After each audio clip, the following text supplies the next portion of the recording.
चुनाव आचार संहिता लगने के बाद भी चुनाव आचार संहिता की धज्जियां उड़ाने से माने नहीं। मीडिया के सभी साथियों का आज की इस प्रेस कॉन्फ्रेंस में बहुत बहुत स्वागत है। जैसा आप पिछले कुछ दिनों से देख रहे हैं कि भारतीय जनता पार्टी की सरकार धड़ाधड़ झूठ बोलती जा रही है, धड़ाधड़ झूठी घोषणाएं कर रही थी। चुनाव आचार संहिता लगने के बाद भी चुनाव आचार संहिता की धज्जियां उड़ाने से माने नहीं। 86 अफसरों के तबादले इन्होंने कर दिए। इसका मतलब साम दाम दंड भेद भारतीय जनता पार्टी हर तरीका अपना करके किसी भी तरीके से चुनाव में बने रहना चाहती है, लेकिन हालत बहुत खराब है भारतीय जनता पार्टी की। और आज के दिन में सारे भारतीय जनता पार्टी के कार्यकर्ता, सारे समर्थक इस बात को लेकर के नाराज हैं कि चुनाव से ठीक पहले भारतीय जनता पार्टी ने हरियाणा के लोगों से झूठ बोला। मैं एक और उदाहरण आपके सामने रख रहा हूं कि किस तरीके से भारतीय जनता पार्टी ने न सिर्फ 1,20,000 युवाओं के साथ धोखा किया, उनको पक्की नौकरी करेंगे ये कह करके वो जो रूल्स रेगुलेशन बनाने थे, नोटिफाई करने थे, वो तक नहीं किया चुनाव अनाउंस होने से पहले। साथ ही साथ 1500 असिस्टेंट प्रोफेसर जो अलग अलग यूनिवर्सिटीज के अंदर, अलग अलग कॉलेजेस के अंदर काम कर रहे हैं, जिनको बाकायदा योग्यता की उनका इश्तिहार निकाल करके चयन समिति द्वारा उनका इंटरव्यू लेकर के उनको भर्ती किया गया टेम्परेरी तौर पर, और 7वें वेतन आयोग के हिसाब से उनको 57,000 के आसपास सैलरी दी जा रही है। ये लोग काफी समय से, 2 साल से 12 साल हो गए इनको काम करते हुए, ये लोग काफी समय से इंतजार कर रहे थे कि इनको पक्का किया जाएगा। सरकार की तरफ उम्मीद लगाए देख रहे थे कि इनको परमानेंट जॉब इनकी की जाएगी, क्योंकि 10-10 साल, 12-12 साल काम करते इनको हो गए। बार बार इनके डेलीगेशन ने हमसे भी मुलाकात की है, सरकार के अधिकारियों से, नेताओं से भी मुलाकात की है, मुख्यमंत्री के पास भी इनके डेलीगेशन ने अपना रिप्रेजेंटेशन दिया है। लेकिन उसके बावजूद भी आप देखिए कि भारतीय जनता पार्टी को जब झूठ बोलना था, झूठ में भी इनका कोई साझा, इनका कोई दिलासा नहीं दिया भारतीय जनता पार्टी ने, और एक अपर लिमिट रख दी। कहा कि 50,000 से ऊपर अगर कोई कच्चे कर्मचारी की तनख्वाह है तो वो इस स्कीम से बाहर हो जाएगा, उसको हम सुरक्षित नहीं करेंगे, उसको हम पक्का नहीं करेंगे। इन सारे के सारे 1500 असिस्टेंट प्रोफेसर के साथ ये धोखा है, सिर्फ इसलिए कि उनकी सैलरी 50,000 से ऊपर है। वो सरकार के लिए सस्ता लेबर नहीं है, सिर्फ इसलिए उनको पक्का ना करना, ये उनके साथ धोखा है। और 1,20,000 लोगों के साथ भी भारतीय जनता पार्टी की सरकार ने धोखा किया है। ये कहा कि HKRN में जिसको 5 साल हो गए उसको पक्का कर देंगे। मैंने उसी दिन मुख्यमंत्री नायब सिंह जी को चुनौती दी थी कि पूरे हरियाणा के अंदर एक ऐसा कर्मचारी ढूंढ के दिखाइए जो HKRN में जिसको 5 साल हो गए हो। इतना सफेद झूठ, वोट के लिए चुनाव से पहले इतना सफेद झूठ, लेकिन ये पूरा झूठ अब लोगों के सामने एक्सपोज हो चुका है। लोग सजा देने के लिए तैयार हैं। और जिस तरीके से नायब सिंह जी ने अपने कार्यकर्ताओं को भी धोखे में रखा कि चुनाव तय समय पे होगा और उसी दिन घोषणा हो जाती है चुनाव की, जिस तरीके से कार्यकर्ताओं को विश्वास में नहीं लिया जाता है, उससे भारतीय जनता पार्टी में भी जबरदस्त नाराजगी कार्यकर्ताओं और नेताओं के अंदर है। मेरे साथ आज कुलवंत व्यास जी मौजूद हैं, जींद से युवा जिला उप प्रधान है भारतीय जनता पार्टी के। आज ये आम आदमी पार्टी की विचारधारा से सहमत होकर के आम आदमी पार्टी का हिस्सा बन रहे हैं। और क्यों भारतीय जनता पार्टी से नाराज हैं, क्यों भारतीय जनता पार्टी से कार्यकर्ता छोड़ छोड़ करके जा रहे हैं, इसके बारे में मैं निवेदन करूंगा कि कुलवंत व्यास जी खुद इस डिटेल में बताएं कि कैसे भारतीय जनता पार्टी के बनिस्बत आज वो आम आदमी पार्टी में शामिल हो रहे हैं, नीतियों में क्या फर्क है। सभी पत्रकार बंधुओं को मेरी राम राम। तो जैसा कि आज भाई अनुराग डांडा जी ने बताया है कि हम बीजेपी छोड़ के कांग्रेस, ये आम आदमी पार्टी की जो नीतियों में विश्वास करके आम आदमी पार्टी ज्वाइन कर रहे हैं। आम आदमी पार्टी की नीतियों में विश्वास हमारा बहुत पहले से है। मेरे पिताजी गांव दनौरी के पहले ऐसे व्यक्ति हैं जिन्होंने केजरीवाल जी के कहने पर पहला वोट अपना नोटा पे डाला था।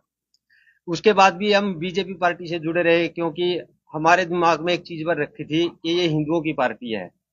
जय श्री राम। हमें तो अब पता चला जब से हमने होश संभाला है, राम राम तो हम बचपन से ही बोलते आ रहे हैं। ऐसी तो कोई नई चीज थी नहीं।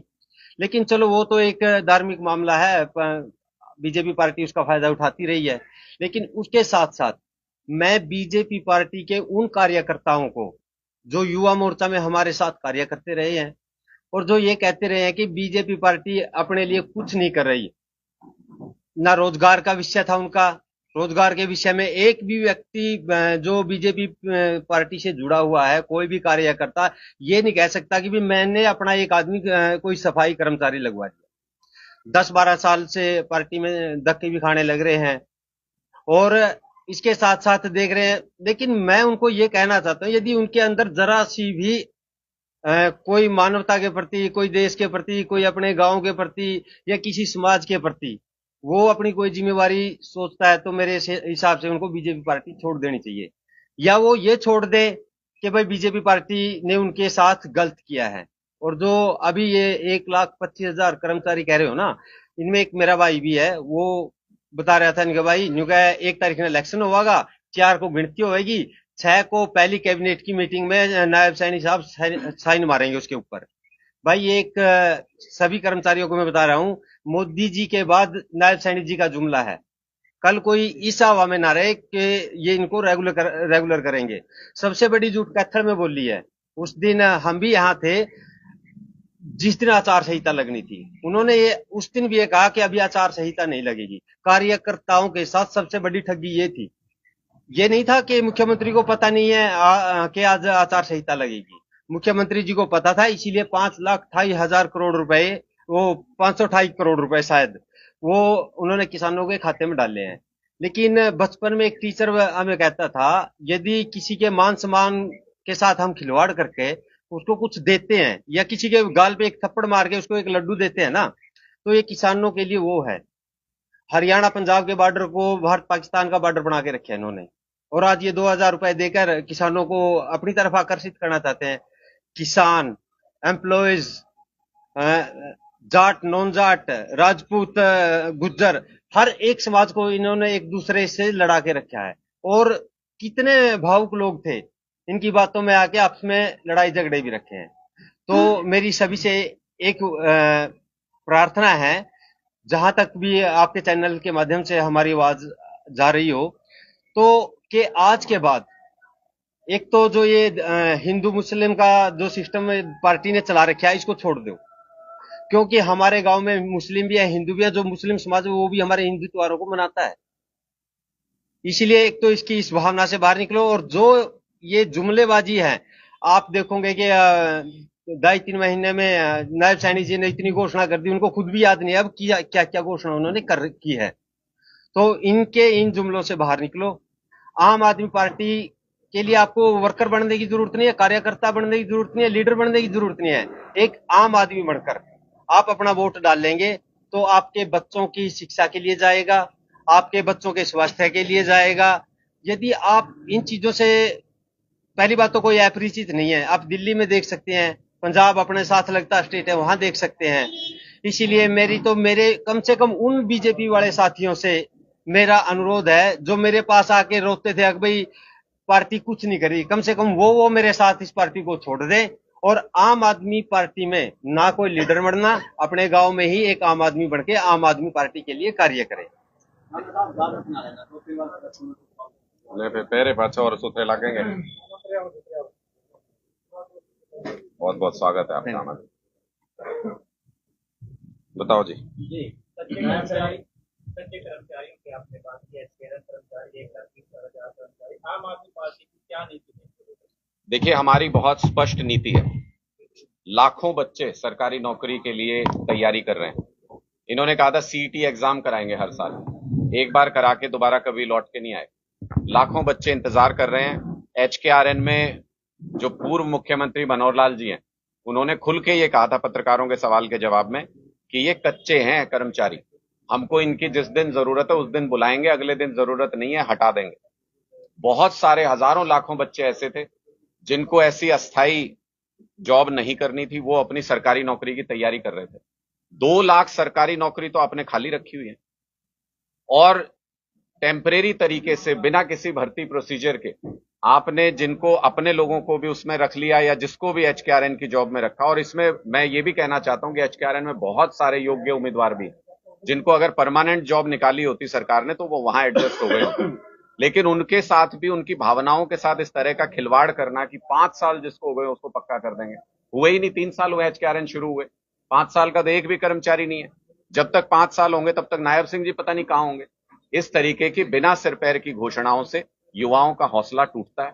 लाखों युवा इस भूल भुलैया में फंस के रह जाते हैं कि हमको एचकेआरएन में चले जाना चाहिए था या एचकेआरएन में नहीं जाना चाहिए था, सीईटी की तैयारी करनी चाहिए थी, हमसे कोई गलती तो नहीं हो गई कि हमने सरकारी जॉब का इंतजार किया। इस तरीके से युवाओं की भावनाओं के साथ खिलवाड़ करना सही नहीं है।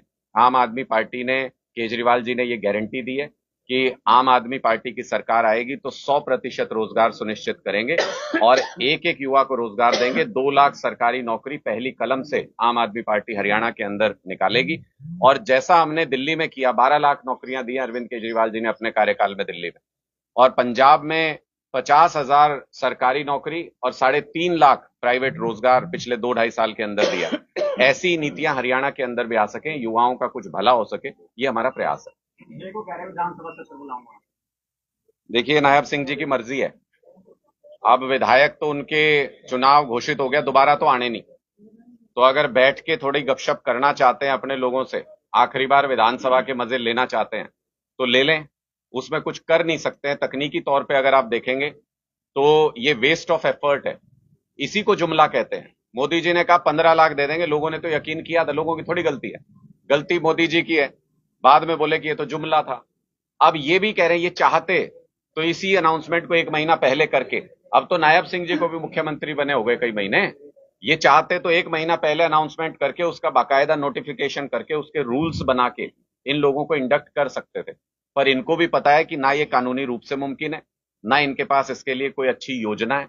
सिर्फ फेंकने के लिए इन्होंने ये जुमला फेंक दिया। मैं तो ये कहता हूं नायब सिंह जी, वो कहते हैं, कई बार मैंने इंटरव्यू में सुना है, कहते हैं मुख्यमंत्री बन के फीलिंग आ रही है।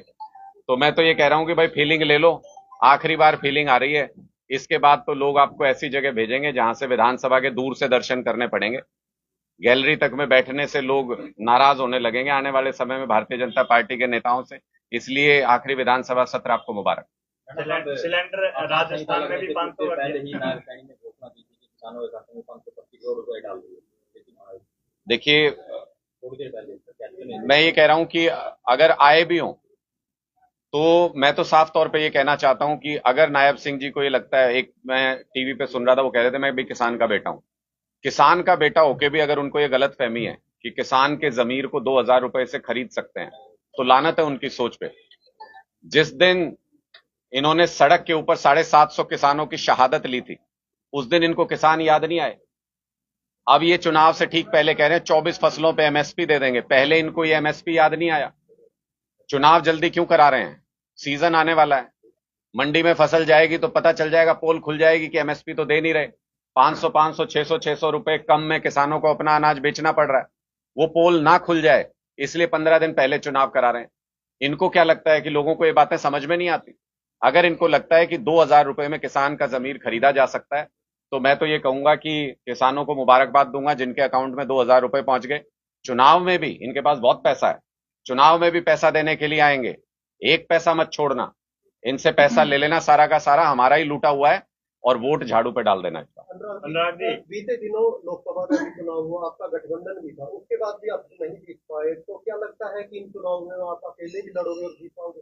देखिए, हरियाणा विधानसभा चुनाव और लोकसभा चुनाव पहले तो 2 अलग अलग तरह के चुनाव होते हैं। लोकसभा चुनाव में लोग नेशनल ऑल्टरनेटिव के लिए वोट देते हैं कि केंद्र में सरकार बनेगी कि नहीं। हम तो 22 सीट पे चुनाव लड़ रहे थे, तो हम केंद्र में सरकार बनाने के लिए तो नहीं चुनाव लड़ रहे थे। हमारा लक्ष्य ये था कि मोदी जी जो तानाशाह समझने लगे अपने आप को इस देश का, उनको उनकी सही जगह दिखानी है, लोकतंत्र क्या होता है ये बताना है। हम अपने लक्ष्य में 100% कामयाब रहे। मोदी जी के दोनों हाथों में बैसाखी पकड़ा दी लोगों ने। ज्यादा तेज दौड़ने की कोशिश करेंगे तो मुंह के बल गिरेंगे, ऐसी हालत में पहुंचा दिया।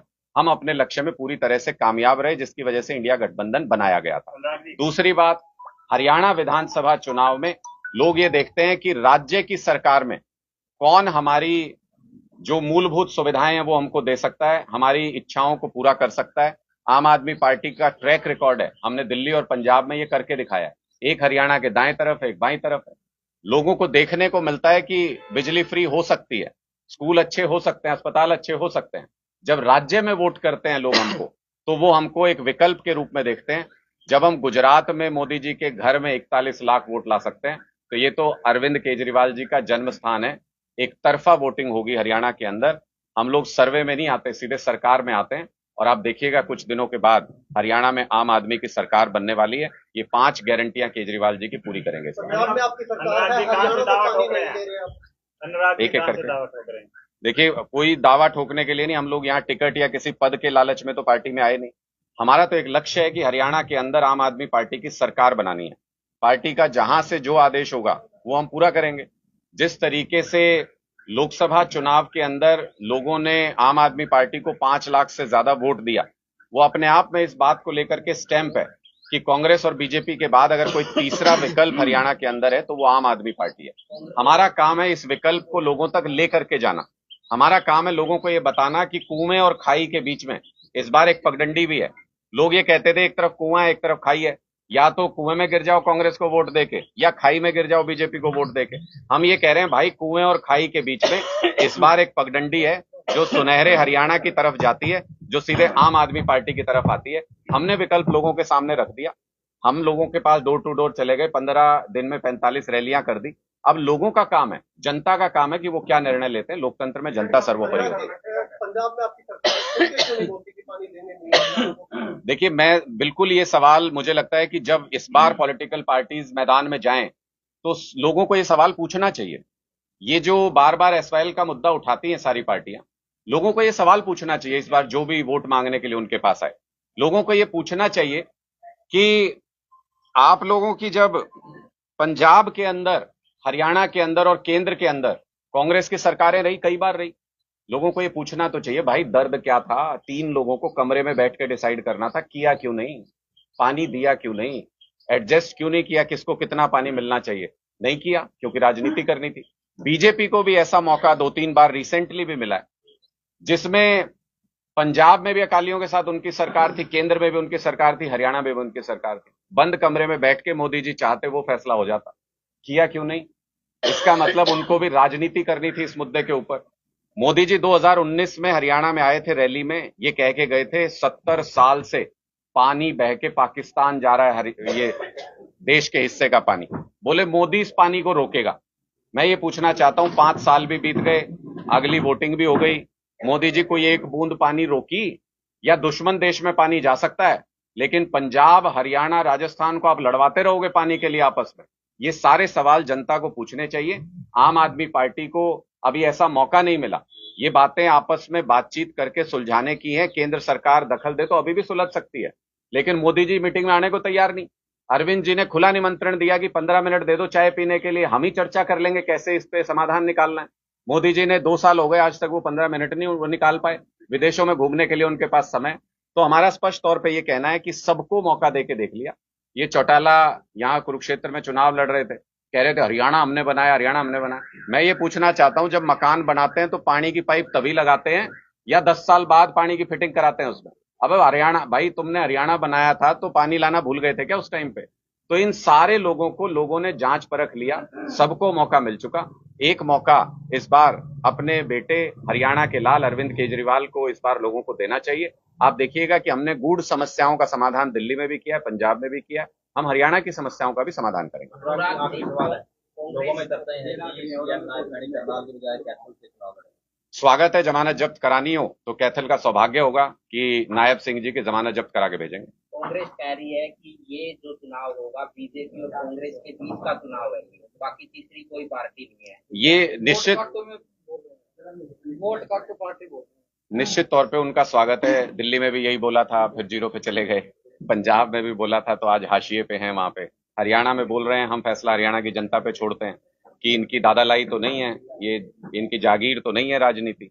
आम परिवारों से, आम घरों से लोग आके भी राजनीति कर सकते हैं।